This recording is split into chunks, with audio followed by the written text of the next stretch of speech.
So before I get into the meat of this video, I just want to say I didn't pre-order the game and I didn't play the beta just for the Fortnite promotion.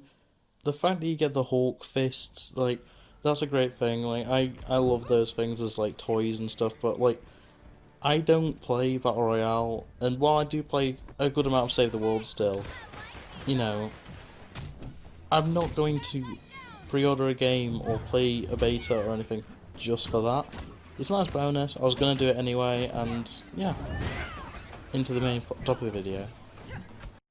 So, honestly, the Avengers beta has kind of settled my expectations. I wasn't going into it expecting anything massive, anything too interesting, but what I did get was something with a similar-ish amount of polish to the previous two Marvel entries, Spider-Man and Iron Man VR, which I have my issues with both of them. I've spoken at length during the Let's Play, or the start of the Let's Play, for Iron Man VR that the controls were all over the place, and I don't think they really worked to, you know, the extent that you'd want for a VR game at the very least. And generally, Spider-Man was my game of the year for last year, and a lot of that comes to the world building and the characters and stuff like that. And I will say, Avengers does have that in spades. Obviously, there's a completely different development studio, and this isn't an exclusive, unlike those two. So, it is a very weird jumping on point if you are like an Xbox gamer who has not had any of the other Marvel games so far. It is an interesting thing that you are jumping in with a full roster Avengers game where it's just basically a beat 'em up, which I have no issue with, and I actually really enjoy it. It reminds me a lot of, I want to say like a God of War 2019 type experience, and you know, I'm not huge on God of War as a game. I have a lot of issues with it, but I will admit its gameplay loop was very fun, if a bit slow at times, and that's kind of what Avengers has. It's very slow a lot of the time, and you know, that's not necessarily a fault of its own. That could just be the fact that it's beta and maybe things aren't spawning as quickly or moving as quickly. But generally, I would say it's good. It reminds me a lot of playing the beta for the original Destiny, which, you know, sold me on that entire franchise. I'm still playing it to this day, so it is a good sign. And I've pre-ordered the game, I'm going to be playing it when it releases, and at the end of the day, I think that's what a beta needs to do. It just needs to not make you regret your pre-order, which I don't. And as I say, I'm on PlayStation for it, because that's where I've been getting all the Marvel games, and yeah, that does also mean that I'm going to be getting Spider-Man, which is a very interesting turn of events. And on top of that, the fact that they're adding Hawkeye after the fact, he is referenced in the game anyway, so I wonder if he was supposed to be in it from the start and they just ran out of time maybe on development. I don't know, but Hawkeye and Spider-Man coming after the fact, or Spider-Man is just exclusive to PS4, I don't know whether he comes later or not. But yeah, they are two of my favourite Marvel characters, surprisingly enough. I love Spider-Man, hence the fact that Marvel Spider-Man is my favourite game of the last probably like 3 or 4 years. And then, you know, Hawkeye, everyone dogs on Hawkeye, but I like him. I will say, so far my favourite Avengers to play from the beta have been Hulk and Miss Marvel, Kamala Khan. Though, this is just a complete, like, nerd geek thing, but at the very start of the game, Camilla is wearing a Captain Marvel, as in the hero Captain Marvel, the female superhero Captain Marvel, branded, like, shirt, like that design, which makes sense because obviously Kamala is Miss Marvel. She's basically the protege and a superfan of Captain Marvel. But Captain Marvel, as far as it's made clear in the game, isn't a character in this universe. Or at least isn't going to appear in this game. Obviously we have Spider-Man, so it makes a difference, but it just seems like a weird continuity thing to me, and as I say, it's a very nerdy, geeky type of thing. It's something that will only bug people that already know the character. But yeah, I mean, maybe Captain Marvel will be added later on. I have no issue with that, just like Hawkeye. Like, honestly, it'd just be great if eventually Avengers has every Avengers character.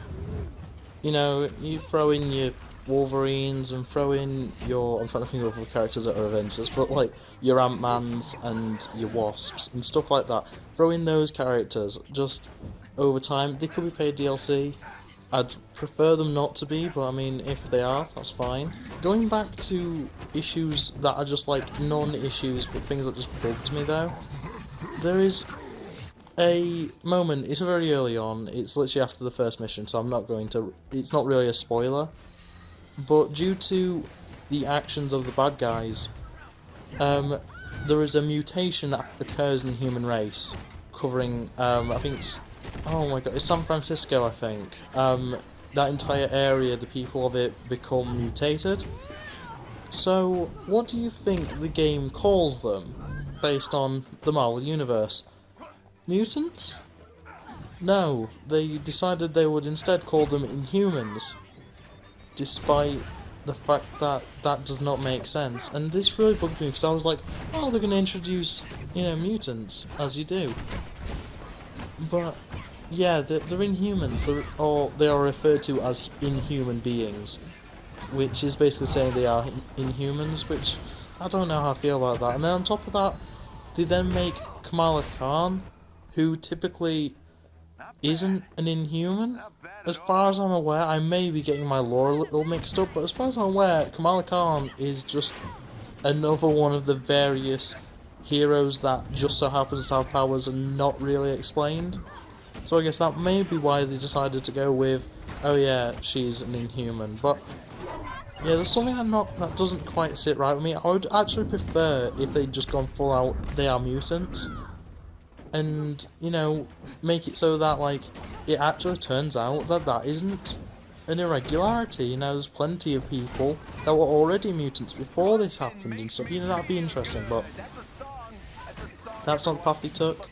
They took the path of Inhumans, which is kind of what the MCU did with the shows with Inhumans, which is a terrible show, but also with Agents of S.H.I.E.L.D., which I really enjoy. The whole idea of augmented humans essentially just being the Inhumans, perfectly fine with. I just don't think, when it's a mutation, a literal mutation, I don't think you can then say, oh yeah, they're Inhumans. They're not, they are mutants by definition. There's something just off about that, and I'm sure it'd be rectified if we ever see a Marvel's X-Men game, or something to that effect, maybe a new Wolverine game or something. That would be very interesting. Or Deadpool again. The original Deadpool game is fantastic, so an updated one of those with like Ryan Reynolds voice acting and stuff like that would be great. I'm going off on a tangent now, back to Avengers. Despite the game being essentially just a glorified button masher, there is actually a lot of variety between the different characters. So in the beta you actually play mostly as Kamala Khan, Miss Marvel, and Hulk. They're the two that you play as most of the time. You get to play a little bit of Bruce Banner, but that's a very short amount of time. And otherwise, probably the next most used character for the required stuff to complete harm challenges is Iron Man. And you know what? They have surpassed my expectations for how Iron Man can control in a video game. You compare how he plays in Avengers to how you have to play him in Iron Man VR, and my god, they got it right. Iron Man VR, as I say, has issues with how you control it, and that's the most important part when it comes to being an Iron Man game. You want to be able to feel like you can fly. And honestly, I feel like I can fly a lot better in Avengers, which is crazy to think about. And hopefully that will then spread over to characters like Hawkeye and Spider-Man, who are going to use a lot more like movement. And to some extent, Miss Marvel also uses a lot of movement. I am saying Miss Marvel even though technically in game she's only referred to as being Kamala Khan, which, it's just a naming thing. It doesn't really matter, and most of the characters are referred to as their first names. Even like, Hawkeye's door is listed as Clint Barton, Black Widow's is listed as Natasha Romanoff, Thor's is Thor Odin's son, so they are listed as their, like, legal names, so to speak. So it's fair enough that, like, they never have to say. The only character that's required to be called their name their like superhero name that is different is Hulk, and that's because Hulk gets angry if you call him Bruce, which is fair.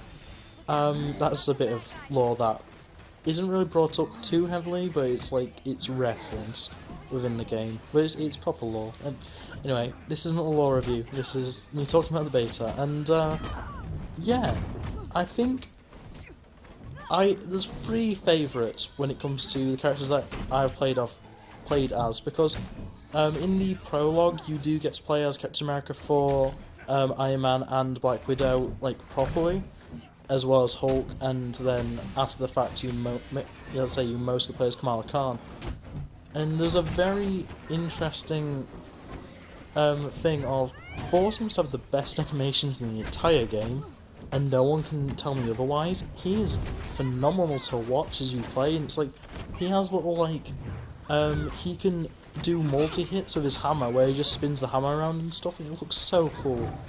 And as I say, Iron Man feels great to play, and honestly, at first I was thinking that Hulk was going to be my favourite and probably the one that I was going to like mainly play as, but the more I played using her skill set, the more I really started to adore Kamala Khan's like control scheme and attacks and stuff. She has a really good support ability, which I don't think any of the other characters do, where she can actually heal the entire team, which is great for someone like me. I like to play healers, I like to stand back. Her range attack isn't the best. Hulk's is definitely the best of that, followed by Iron Man's, and then probably Black Widow's because she has guns, but like generally it's a good enough attack, it does plenty of damage, it has a decent range, and honestly that's all I can ask for.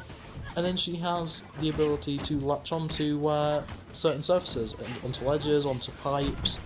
Basically she has Spider-Man abilities where she can web swing essentially, but using her elasticated arms, and you know, I think it's really cool.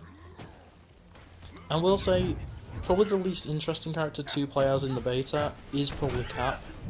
And it's mostly just because he plays like a pretty standard beat-em-up character. He's, you know, got his block, you know, he has his throwing shield thing, which, it works well. I didn't use it enough to properly experience how it's used.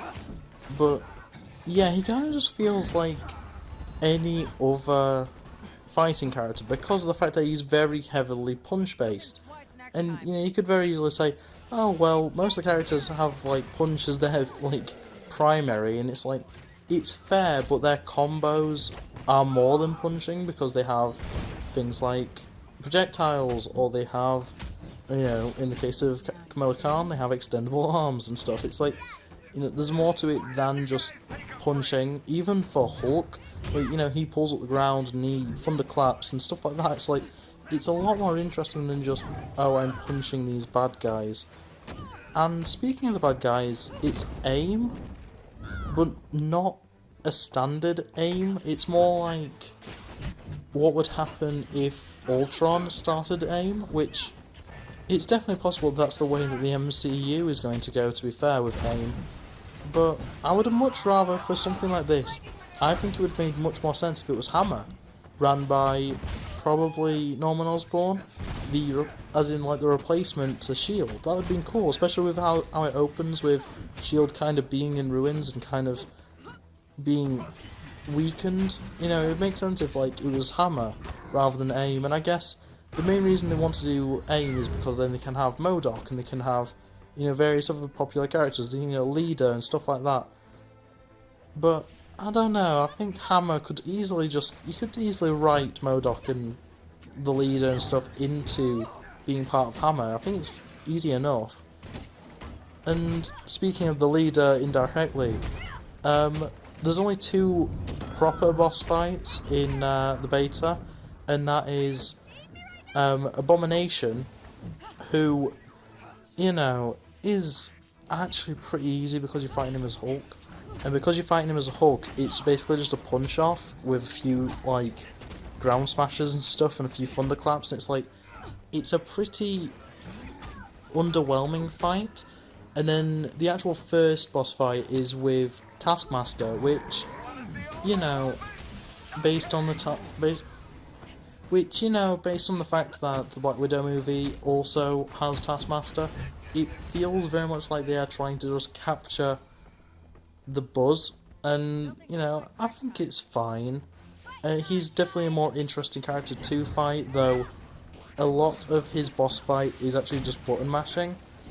I do hope that Taskmaster does return later in the game, but obviously in the beta he doesn't, because it's a very short beta. It's 2 hours to complete the harm challenges, at least at the pace that I played it at, which, you know, is pretty good for a beta, but, you know, it's not enough to completely say whether, you know, certain characters are going to do a certain thing, or like, you know, it gets you interested but not necessarily invested. And I think, you know, that's probably the weakest point of Avengers, is just it's difficult to feel like you want to continue, because it is very monotonous. Overall, it's very monotonous. You have to do a lot of button mashing, a lot of just the same endless waves, and yeah, hopefully the full game has a bit more variety, maybe a few more puzzle type things, rather than just destroy everything in sight and hold, you know, square every once in a while. But yeah, overall, I enjoyed the beta. I'm definitely going to be playing it when it comes out, the full game, should I say.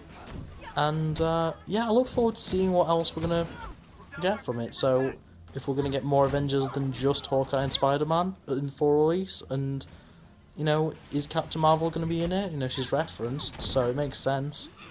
But yeah, generally, I'm just excited to see what comes of this game. So I think really that's all I've got to say.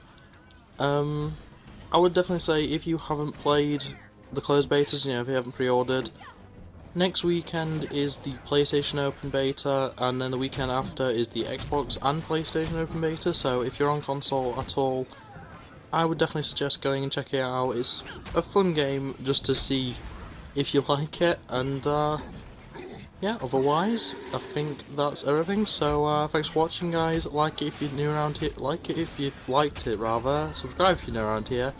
And, yeah, expect more Marvel-related commentaries and gameplay and stuff like that in the future. I hope you enjoyed the Harm Challenge gameplay in the background. And, otherwise, yeah. Thanks for watching, and, without further ado, bye! Lunar rainbow flag, happy pride, rabbit with facts. Streamer, let's play. They them out like dinosaurs. FNAFN, troll, not the leader of a cult. Rabbit with sax, it's Lunar.